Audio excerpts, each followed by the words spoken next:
तो आज हम बात कर रहे हैं ओटी लेआउट के बारे में। ओटी लेआउट से बहुत सारे क्वेश्चंस आते हैं ओटी टेक्नीशियन के एग्ज़ाम में, और ऐसा है ना, ये टॉपिक की कुछ समझ में नहीं आता कि पढ़ना क्या है, क्वेश्चंस कैसे आते हैं। तो आज इसको देखते हैं हम लोग, ठीक है। तो ओटी जो है ना, उसका लेआउट के बारे में पढ़ रहे हैं, तो उसका जो एयर हैंडलिंग यूनिट है वो इंडिपेंडेंट होना चाहिए कंट्रोल्ड वेंटिलेशन के साथ। एयर हैंडलिंग यूनिट, इसको एएचयू भी बोलते हैं। लेअप रूम और ओटी टेबल जो है वो पॉजिटिव प्रेशर में होना चाहिए। कहने का मतलब क्या है कि नॉर्मली जो जगह होते हैं तो उसमें एयर बाहर से अंदर, अंदर से बाहर आते जाते रहते हैं, तो वो नॉर्मल प्रेशर पे है ना, पॉजिटिव प्रेशर ना नेगेटिव प्रेशर। लेकिन ओटी पॉजिटिव प्रेशर में होने का चाहिए। कहने का मतलब कि ओटी से बाहर तो एयर जा सके बट बाहर से अंदर ना आ सके, तो इसको बोलते हैं पॉजिटिव प्रेशर। और एयर चेंजेस पर आवर जो है 20 से 24 होना चाहिए, ठीक है। तो ये हो गया हमारा ओटी के लेआउट के बारे में, हमने अभी स्टार्ट की है। नेक्स्ट देखते हैं वॉल्स एंड सीलिंग्स कैसे होने चाहिए। सारे सरफेस मटेरियल हार्ड होने चाहिए, नॉन पोरस होना चाहिए, फायर रेजिस्टेंट, आग नहीं लगनी चाहिए आसानी से, वाटर प्रूफ होने चाहिए, स्टेन प्रूफ होना चाहिए। मान के चलो फ्लोर पे ही अगर मान के चलो ब्लड स्पिल हो गया तो वो स्टेन सफाई करने से चला जाए, स्टेन प्रूफ होना चाहिए। सीमलेस होना चाहिए और इजी टू क्लीन, बहुत आसानी से क्लीन हो जाए, ऐसा मतलब रफ नहीं होना चाहिए। और वॉल्स की भी और सीलिंग्स की भी ऐसी होनी चाहिए, फ्लोर्स की भी ऐसी होनी चाहिए। कॉर्नर्स जो है वॉल्स के, ये दिल्ली का जो एम्स का एग्ज़ाम होता है ओटी टेक्नीशियन का, उसमें 2 बार लगातार ये क्वेश्चंस आए हैं कि कॉर्नर्स जो होते हैं वॉल के वो राउंडेड होने चाहिए कि नहीं, ऐसा एमसीक्यू में ऑप्शन था एक, ठीक है। तो वॉल्स और फ्लोर्स के कॉर्नर्स ऐसे मतलब एकदम ऐसा नहीं होना चाहिए कि 90 डिग्री पे है, राउंडेड होना चाहिए, ठीक है। वॉल्स में भी और ऐसा फ्लोर में भी, ऐसे है ना, ये वॉल है ये फ्लोर है, तो यहाँ पे भी राउंडेड होना चाहिए, ठीक है। पेंट वॉशेबल यूज़ होना चाहिए, टाइल्स नहीं लगना चाहिए, क्योंकि टाइल्स के बीच में ऐसा टाइल्स होता है तो आप देखते हो बीच में ऐसे ऐसे गंदगी जमी रहती है, तो ये इन्फेक्शन के बहुत अच्छे सोर्स हैं, तो टाइल्स नहीं होना चाहिए। वॉल्स और सीलिंग जो है उन पे कुछ कुछ इसेंशियल डिवाइसेस या फिर इक्विपमेंट्स, जैसे कि आप सीलिंग से हमको पता है कि जो ऑक्सीजन का, नाइट्रस ऑक्साइड का और वैक्यूम का जो सेंट्रल पाइपलाइन होता है वो सीलिंग के थ्रू आते हैं। वॉल्स पे हमारा कुछ कुछ इक्विपमेंट्स माउंट कर सकते हैं, लाइक सक्शन का होता है, वॉल माउंट वाला एक होता है वो। तो वॉल और सीलिंग जो है वो ऐसा मतलब हार्ड एंड स्टर्डी होना चाहिए कि उस पर वज़न जाए तो वो अच्छे से उसको कैरी कर सके। वॉल्स और सीलिंग्स पे इसेंशियल डिवाइसेस और इक्विपमेंट्स लगा सकें हम लोग। और ओटी में स्कैवेंजिंग सिस्टम नहीं होता, स्कैवेंजिंग सिस्टम हमारा एनेस्थीसिया के सर्किट में होता है, ओटी में ऐसा कुछ नहीं होता है, ठीक है। अब फ्लोर्स के बारे में देखते हैं। स्मूथ होने चाहिए, क्रैक्स नहीं होने चाहिए, ब्रेक्स नहीं होने चाहिए, मतलब एकदम कंसिस्टेंसी एकदम प्लेन होना चाहिए, ठीक है। और ये जो फ्लोर का सरफेस है ना, वो इलेक्ट्रिकल कंडक्टिविटी वो उसमें होनी चाहिए। क्यों होनी चाहिए? क्योंकि जितने भी लोग हैं, इक्विपमेंट्स हैं, फ्लोर से कांटेक्ट रखे हैं, फ्लोर पे हैं, तो ये जो चार्ज होते हैं ना, आपको पता है ओटी में इलेक्ट्रिसिटी का भी बहुत यूज़ होता है। सबसे पहला तो हमारा इलेक्ट्रोकॉटरी ही हो गया, जिससे हजार्ड हो सकता है। तो कोई भी चार्ज एक्यूमुलेट ना हो, और इसीलिए फ्लोर का जो है ना कंडक्टिविटी वो अच्छा होना चाहिए, ठीक है। और क्या देखते हैं हम लोग, फ्लोर की भी कवरिंग होनी चाहिए वॉल तक, जैसे कि ये वॉल है हमारा, ठीक है, ये वॉल है और ये हमारा फ्लोर है, ठीक है। ये फ्लोर है, ये वॉल है, तो फ्लोर की जो कवरिंग है ना वॉल तक, वो 2.5 सेंटीमीटर तक ऊपर तक ऐसी होनी चाहिए। और यहाँ पे ऐसा राउंडेड होना चाहिए, 90 डिग्री नहीं होना चाहिए, एटलीस्ट 2.5 सेंटीमीटर तक ये होना चाहिए वॉल पे, ठीक है। और ये जो एजेस हैं वो कोव्ड, मतलब वही राउंडेड होने चाहिए। डोर्स कैसे होने चाहिए, या तो स्लाइडिंग या फिर स्विंग, सेल्फ क्लोजिंग वाले।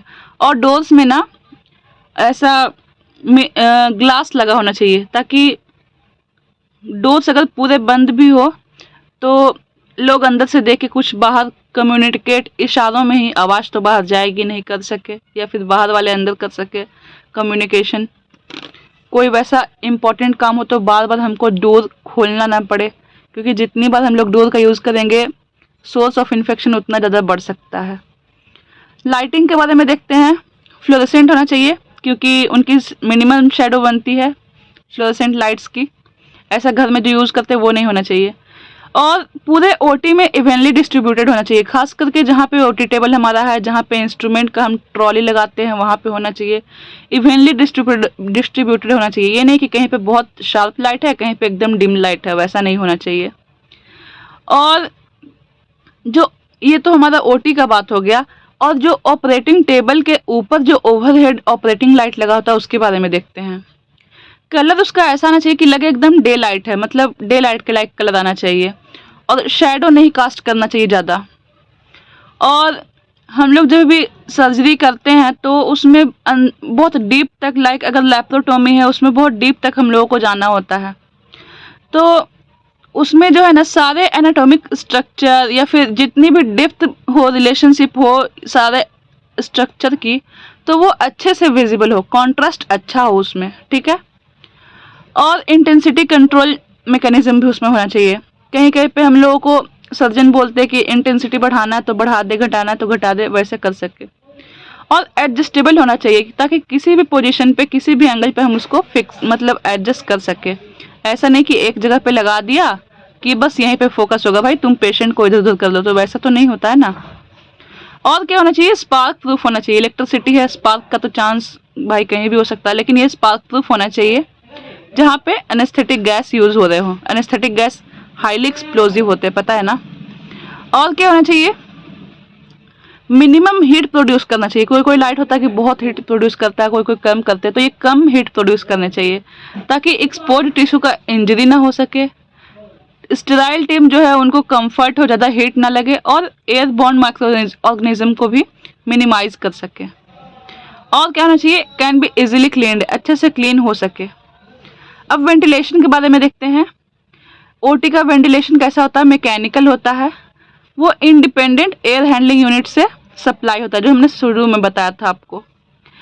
इससे कि कंट्रोल्ड, फिल्टर्ड और क्लीन एयर का सप्लाई होता है। फिल्टर्ड होता है वो एयर, कंट्रोल्ड में कि कितना हमको सप्लाई करना है, और क्लीन बिल्कुल भी माइक्रोब्स से क्लीन होता है, कुछ भी उसमें इम्प्योरिटी नहीं होना चाहिए। एयर चेंजेज और सर्कुलेशन जो है वो फ्रेश एयर प्रोवाइड करते हैं।